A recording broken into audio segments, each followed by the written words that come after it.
आप देख रहे हैं खोज वर्ल्ड और खोज वर्ल्ड में आज हम आपको बताएंगे उन दो कबूतरों की कहानी जो अमरनाथ गुफा में आज भी बैठे रहते हैं। क्या है ये मिस्ट्री? इसको जानने से पहले आप हमारे चैनल को सब्सक्राइब कीजिए, लाइक कीजिए और शेयर कीजिए। तो चलिए शुरू करते हैं। अमरनाथ गुफा हिंदुओं का प्रमुख तीर्थ स्थल है। इसे भगवान शिव की सबसे खास और प्रिय जगहों में से एक माना जाता है। प्राचीन काल में इसे अमरेश्वर भी कहा जाता था। अमरनाथ गुफा की खोज किसने की, ये बहुत कम लोग जानते हैं और अमरनाथ गुफा की कुछ ऐसी खास बातें हैं जो आज हम आपसे साझा करेंगे। दोस्तों, ऐसी मान्यता है कि इस गुफा की खोज बूटा मलिक नाम के एक मुस्लिम ने की थी। वो एक दिन भेड़ें चराते चराते बहुत दूर निकल गए। एक जंगल में पहुंचकर उनकी एक साधु से भेंट हुई।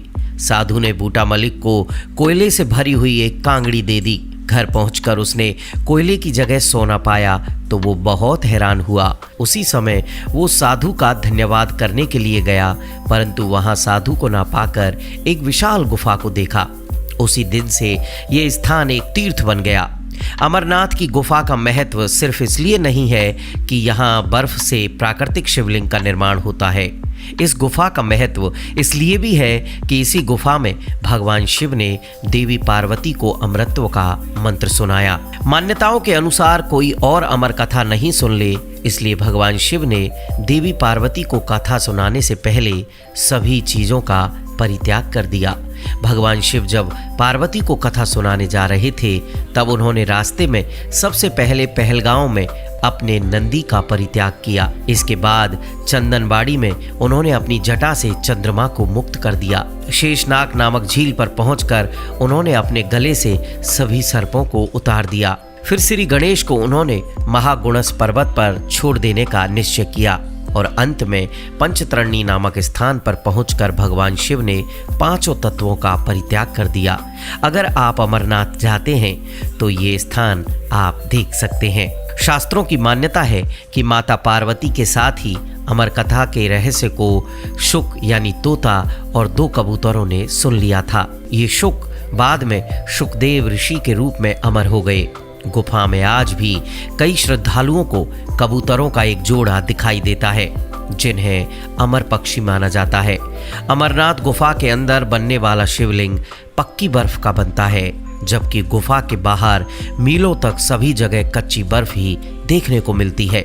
सभी जगह कच्ची बर्फ होने पर भी शिवलिंग पक्की बर्फ का कैसे बनता है, ये आज भी एक बहुत बड़ा रहस्य है जिसे कोई वैज्ञानिक भी नहीं सुलझा पाया है। श्री अमरनाथ गुफा में देवी के 51 शक्तिपीठों में से एक स्थापित है। मान्यता है कि यहाँ देवी सती का कंठ भाग गिरा था। यहाँ पर देवी सती को महामाया और भगवान शिव को त्रिसंधेश्वर कहा जाता है। हिमालय की गोदी में स्थित अमरनाथ हिंदुओं का सबसे ज्यादा आस्था वाला पवित्र तीर्थ स्थल है। पवित्र गुफा श्रीनगर के उत्तर पूर्व में 135 किलोमीटर दूर समुद्र तल से 13,000 फीट ऊंचाई पर है। पवित्र गुफा की लंबाई 19 मीटर, चौड़ाई 16 मीटर और ऊंचाई 11 मीटर है। अमरनाथ की खासियत पवित्र गुफा में बर्फ से नैसर्गिक शिवलिंग का बनना है। ये शिवलिंग अपने आप बनता है। प्राकृतिक हिम से बनने के कारण इसे स्वयंभू हिमानी शिवलिंग या बर्फानी बाबा कहा जाता है। आषाढ़ पूर्णिमा से रक्षाबंधन तक होने वाले पवित्र हिमलिंग दर्शन के लिए लाखों श्रद्धालु अमरनाथ यात्रा पर खिंचे चले आते हैं। ये उनकी आस्था ही कही जाएगी कि समुद्र तल से हजारों फीट ऊंचाई पर वो पैदल यात्रा करते हैं। गुफा में ऊपर से बर्फ के पानी की बूंदें टपकती रहती हैं। यहीं पर ऐसी जगह है जहां टपकने वाली हिम बूंदों से करीब 10 फीट ऊंचा शिवलिंग बनता है। चंद्रमा के घटने बढ़ने के साथ साथ बर्फ के लिंग का आकार भी घटता बढ़ता रहता है। सावन की पूर्णिमा को यह आकार पूर्ण हो जाता है और अमावस्या तक धीरे धीरे छोटा हो जाता है। हैरान करने वाली बात यह है कि शिवलिंग ठोस बर्फ का होता है, जबकि आसपास आमतौर पर कच्ची और भुरभुरी बर्फ होती है। कैसी लगी आपको ये खोज वर्ल्ड की कहानी? अगर अच्छी लगी हो तो हमारे चैनल को सब्सक्राइब कीजिए, लाइक कीजिए और शेयर जरूर कीजिए। भगवान शिव आपकी मुराद पूरी करे।